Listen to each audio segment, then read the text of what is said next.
Hello. I somehow got on the subject of Jacob Fazarecci. He keeps attracting my attention, and so I'm going to play his song. Let's play Jacob Fazarecci's song. And for those of you who do not like Jacob Fazarecci, I think I'm going to try to punch him a few times, so get ready. Get ready, I'm going to try to punch him. God can smite people. And I'll tell the story. My uncle he basically they he had cancer, and he had lost his mind, has lost his memory, and he was essentially gone, and everyone had given up hope, including the doctors. And then he got smited. He climbed up on a chair to change the light bulb, and he fell, and his whole face turned purple, and he maybe even had to get smited twice. And so he ends up, after this event, and I could attempt to explain it, how it happened, but he ends up being transformed. He's now, his memory is back. He is back, and he can't remember 2 years of his life. And so, yeah, smiting people is something that God can do, and it can be very good. And so, yeah, maybe I'm going to smite Jacob Fazarecci. So here we go. So Jacob wanted to do a presentation about defense against the dark arts, and then Chris Pickow remixed it into a song. So here we go. Propaganda with persuasion and communication, how human beings make decisions, how human beings are influenced by each other to have technological progress in rhetoric. That's what has happened. New psychotechnologies, too many people think they understand human communication. They don't. I hope it's clear to you that the helicopter on the left would never fly. Helicopter on the right would also never fly.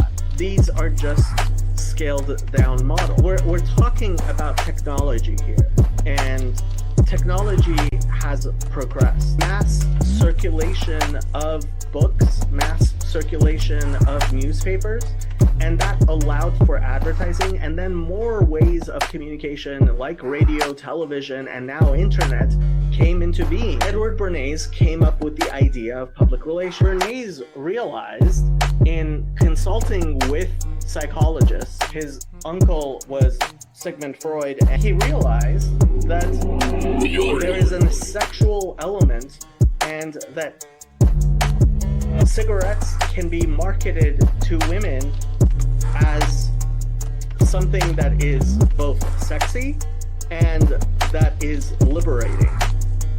It is an incredibly idiotic thing to tell someone to think for themselves.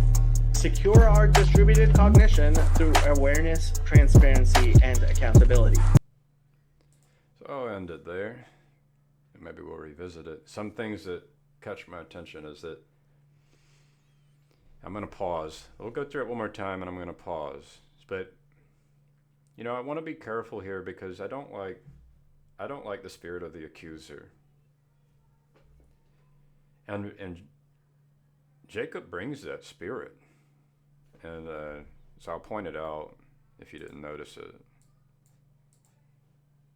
Propaganda with persuasion and communication, how human beings make decisions, how human beings are influenced by each other to have technological progress in rhetoric. That's what has happened. New psychotechnologies, too many people think they understand human communication. Too many people think they understand human communication. So the word there, the key word is they. Think they understand. So the right way of being, in which you are filled with the Holy Spirit and have humility in your heart, I think it is expressed differently. We think we understand, but we do not. So, what is the accusation? The accusation is that there's not, the accusation is there is a lack of humility. The claim is that humility is very good.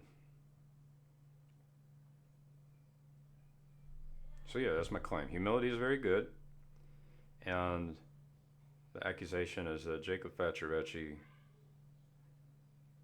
lacks humility, as indicated when he says they, talking about others, excluding himself. Now, that's what I see.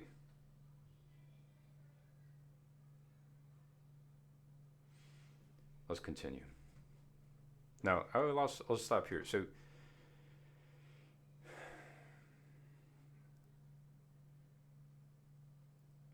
So here's my confession. Here's the thing that it's like, I love Jacob, and I see myself in Jacob, and I have been the person who says they as if I'm the one who is special.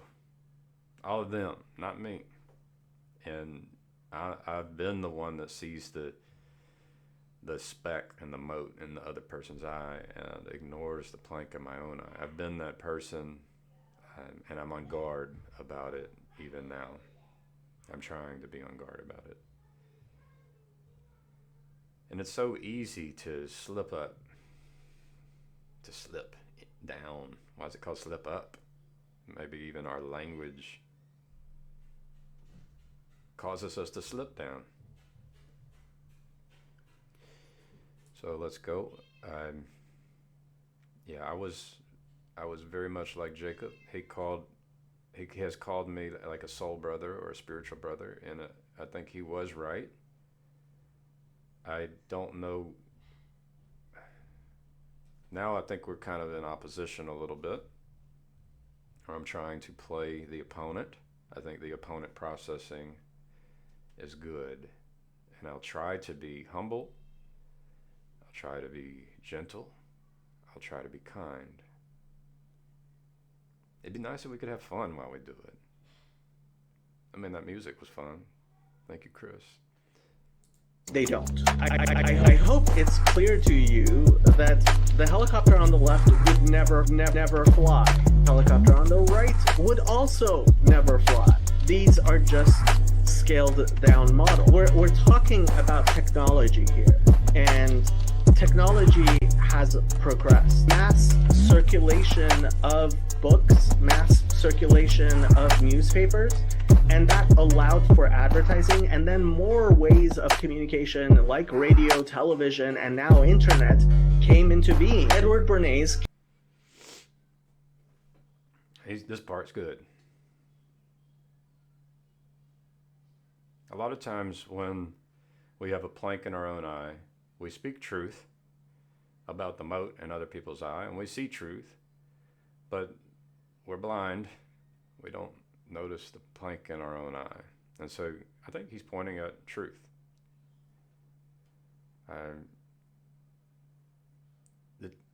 The truth he's pointing at is the power of technology. And so if Jesus teaches us about being careful about that which comes out of our mouth, then putting a megaphone in front of your mouth or in front of someone's mouth ought to be concerning.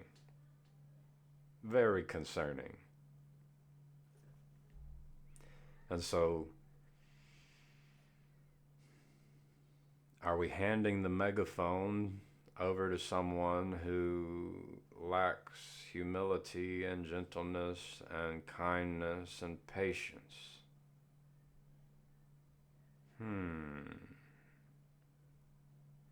came up with the idea of public relations. Bernays realized in consulting with psychologists, his uncle was Sigmund Freud, and he realized that there is a sexual element and that cigarettes can be marketed to women as something that is both sexy and that is liberating.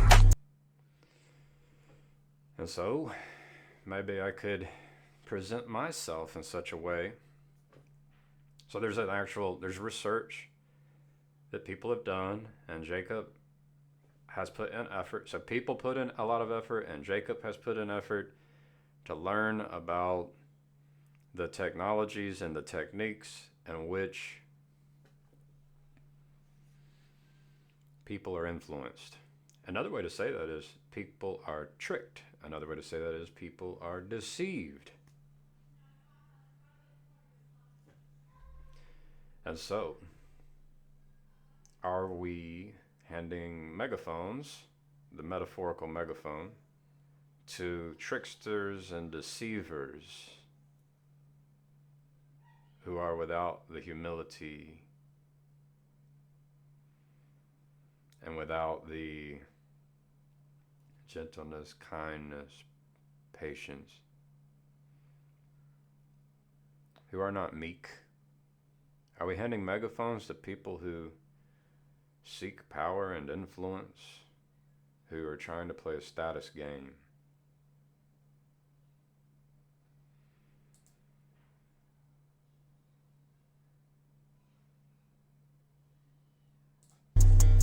It is an incredibly idiotic thing to tell someone to think for themselves. Secure our distributed cognition. It is an incredibly idiotic thing to tell someone to think for themselves. And then the last part. Through awareness, transparency, and accountability. So, awareness, transparency, and accountability. So, he's making good points. He's seeing truth. He's not seeing into his blind spots. And so with this awareness, he does not have an awareness of his blind spots. And that's because there is a lack of transparency and accountability. And this is baked into the status game.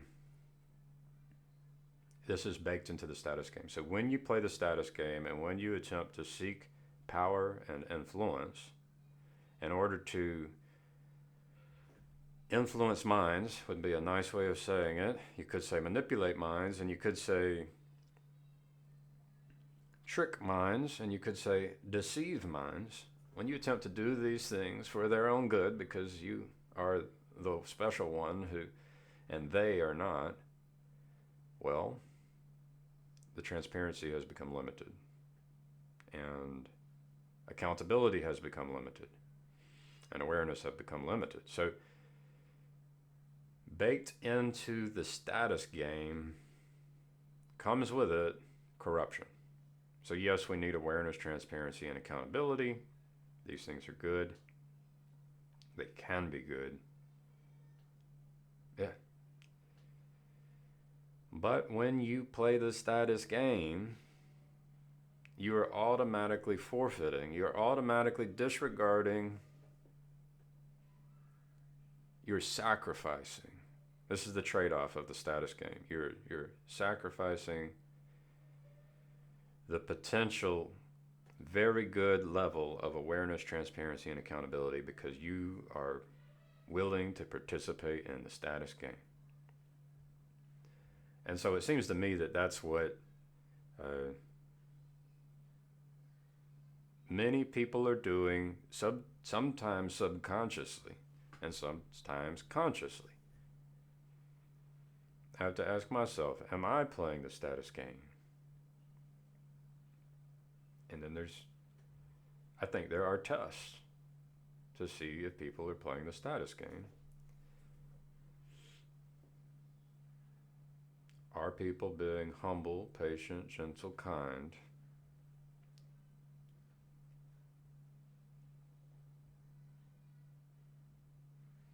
Are people trying to increase awareness, transparency, and accountability?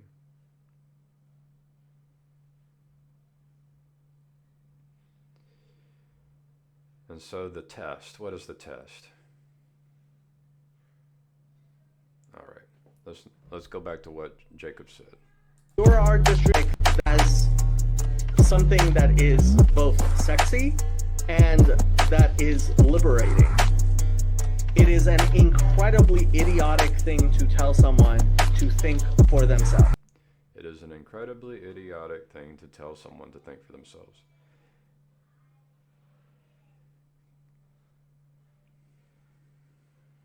So that's a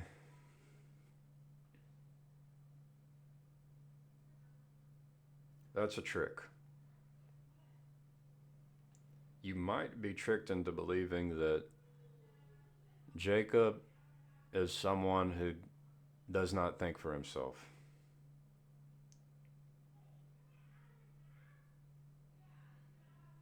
And Jacob might have tricked himself into believing that he is someone who does not think for himself.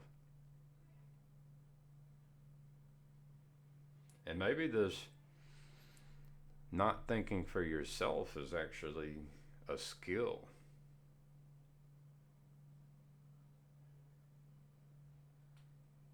That we can cultivate and develop, and maybe even test for. And so we can test for how reliable someone's distributed cognition is. I mean, I see tests which inform me about corruption in a person's distributed cognition.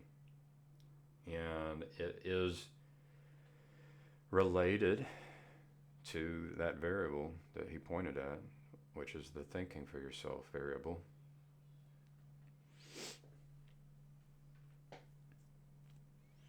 And so I want to point out where Jacob is thinking for himself. Let's get the gloves out. Boom, boom, boom.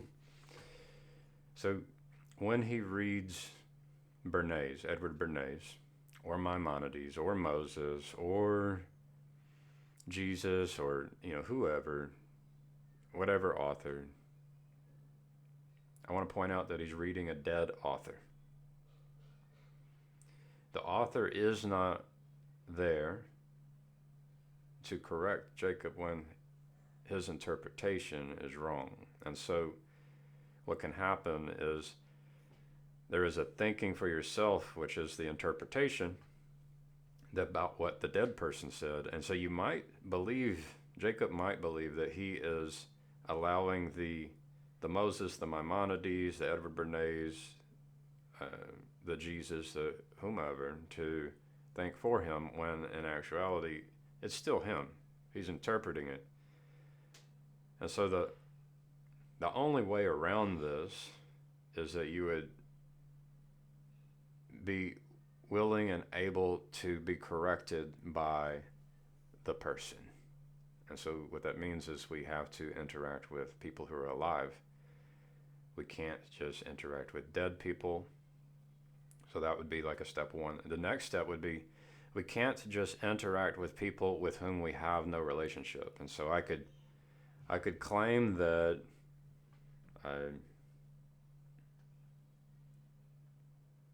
Joe Biden or Donald Trump or Elon Musk or any of these people with tremendous amounts of status who I have no relationship with, I can claim that I'm allowing them to think for me.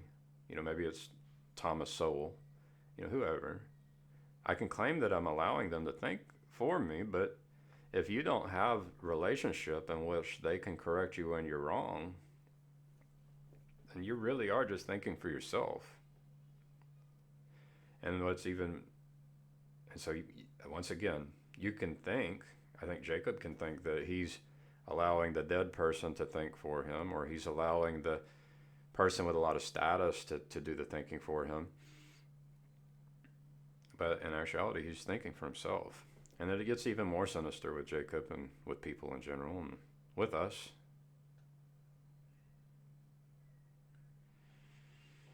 It's like I could be in relationship with my wife, which is the person I'm closest to. There's no other person in the world which I'm in relationship with like my wife. We are supposed to be the closest. And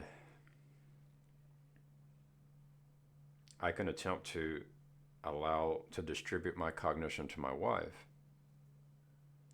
And I can still be making this mistake of thinking for myself because I am not willing and able to listen to my wife and allow my wife to correct me whenever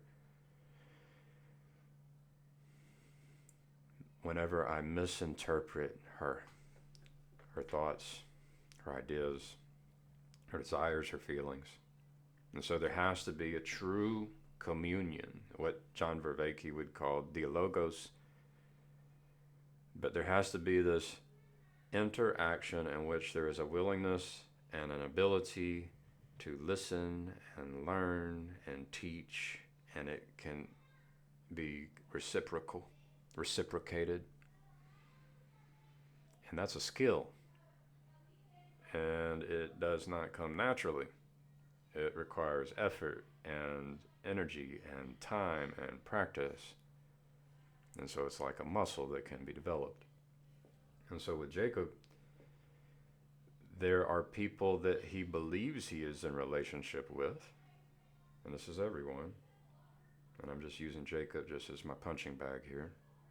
I want to point out that I tried to use myself as a punching bag there with my wife and I because, could I confess to a story in which I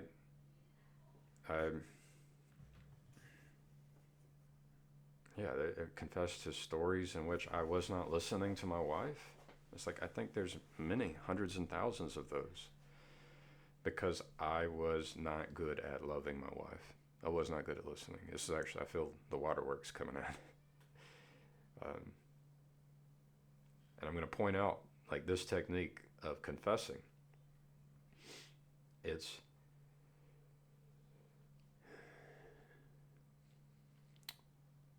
might be believed that this confessing is not good for the status game.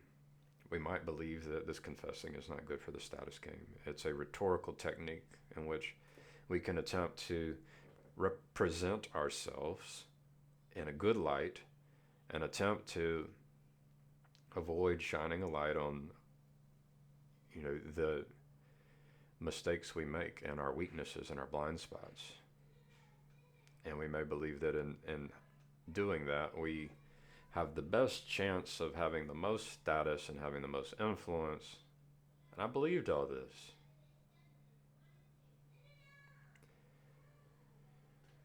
But then we lie to ourselves and we lie to everyone else. And we restrict the awareness, transparency, and accountability. And it's even deeper than that. I think that we corrupt our soul. We corrupt the relationship between ourselves and God when we do that. We prevent the healing that can happen for ourselves and for everyone around us. And I've noticed these things with Jacob. And so because of these ways, because of Jacob's ways, I practice loving him carefully because he is thinking for himself. And he does, from what I can tell, I do not see him allow others to think for him because I don't see him enter into communion with others in which there is a willingness and a capacity to listen and learn and grow and confess, and I don't witness that. And there would be a way to practice it And Jesus taught that when two or more gather in my name, I am there. And I think this is important, that we have to practice developing that muscle in which we try to allow God to think for us, and we try to enter into relationship and communion with other people, at least one or more, in which they are attempting to commune with God and commune with us, and we commune with each other. And so there is this thinking together with God and with other people, which is founded in a capacity to care for each other and love each other and listen to each other, such that there can be transformation. This is how you do it. This is how you do it. And I've never been able to do that with Jacob. I've been able to do it with Chad, and I've been able to do it with my wife, and I've been able to do it with, I did it last night with Chris McDonald. I've been able to do it, I did it yesterday with my boss.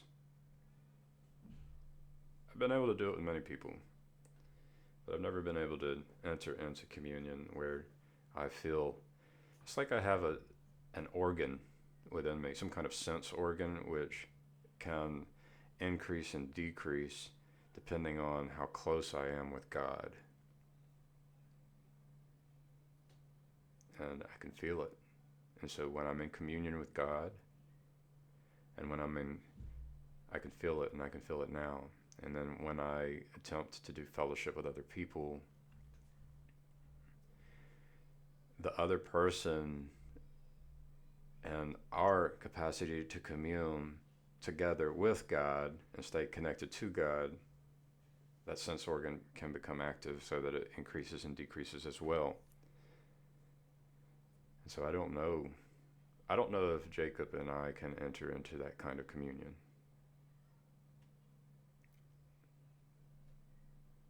And so it would be interesting, for example, to talk about subjects in which I have some experience and some knowledge, in which there is disagreement between me and Jacob, in which he could bring in one of the people that he claims is an authority, who has the credentials and who he distributes his cognition to, and then there would be three, can discuss things. And I would be fine if it was recorded and shared.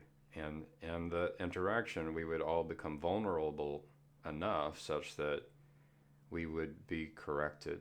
We would be able to be corrected. We would be able to practice that humility, gentleness, patience, kindness, joy, love, self-control. And I don't think that happens when we are overly concerned with playing a status game in which we are trying to weaponize these psychotechnologies, these technologies which could allow us to manipulate, to influence, to trick, to coerce other minds. I would prefer that we practice being in communion with God and with each other, including being able to do error correction and learning and confession without being concerned for our status. That's what I want. That's what I want us to do. And that's what I'm doing. I'm practicing it with people. I'm practicing doing it with people, doing this communion. And I'm doing it. I'm trying to do it. I feel like I'm in communion with God right now. And it's very good. There is a hum. The hum can grow, it can shrink. There is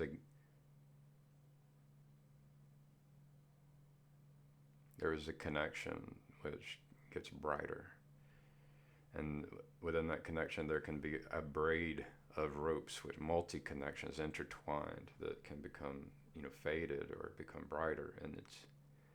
And there are connections with other people that can become established and can grow, and the many connections can increase and can glow brighter and fade. And can be connections with people across time, into the past and into the future.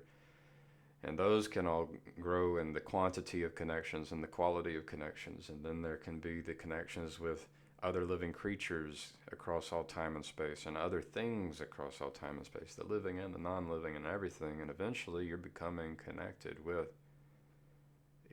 all of creation. And we're able to kind of do this hum.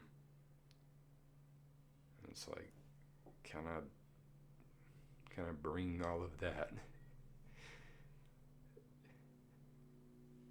Can we bring all of that into existence? This care for everything.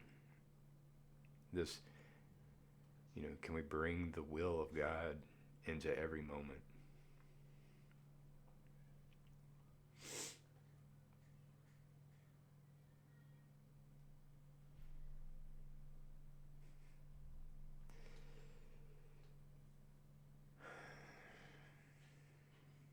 We're there's something amazing available to us.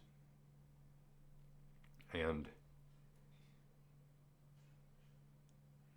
we have the tools to be able to share our communion with God. We have the tools to allow people to be a witness and to hear the testimony of people who experience transformed lives. Their lives are transformed. So these tools are very powerful. But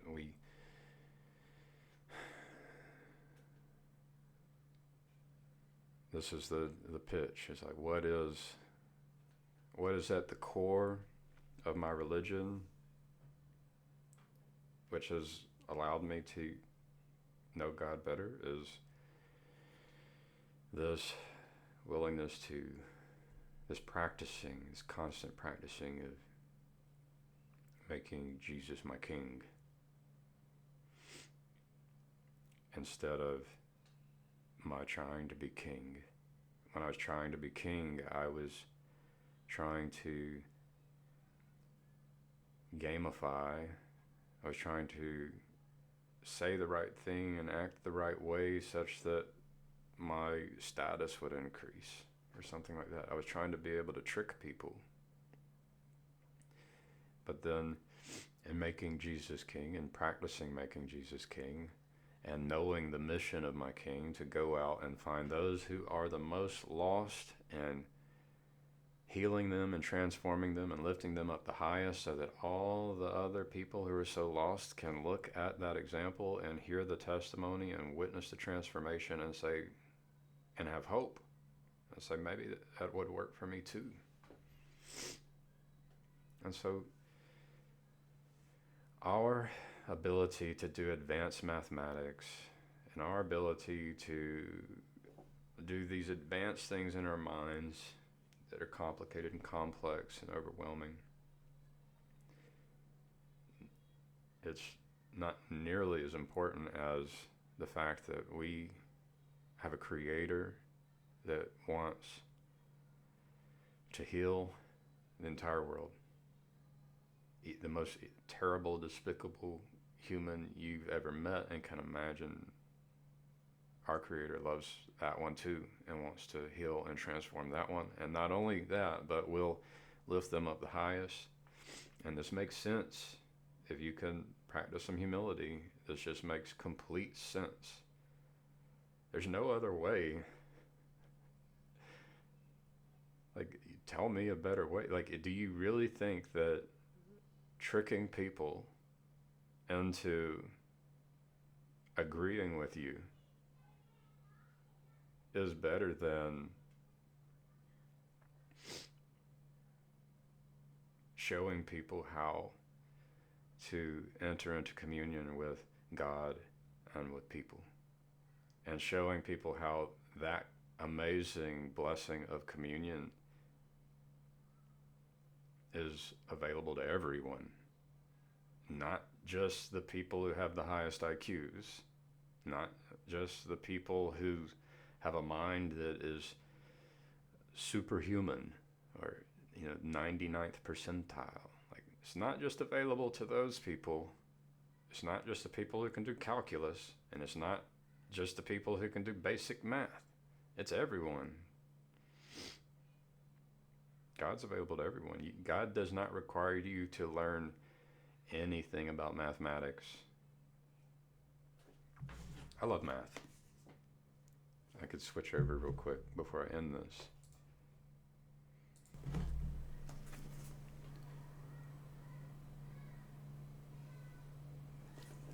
Like I've not gone to a library in decades, and I've not visited math in decades, and I had forgotten how much I love math.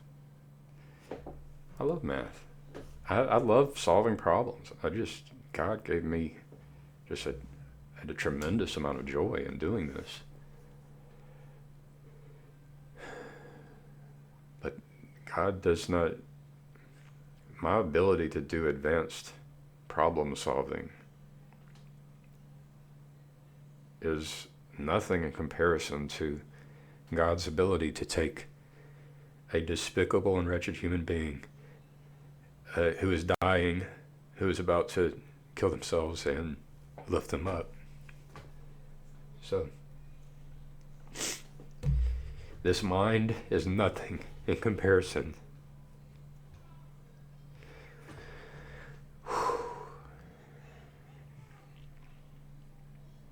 I don't know how I can get the point across.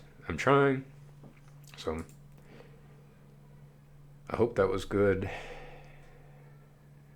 I'm going to go climbing at a climbing gym with my family.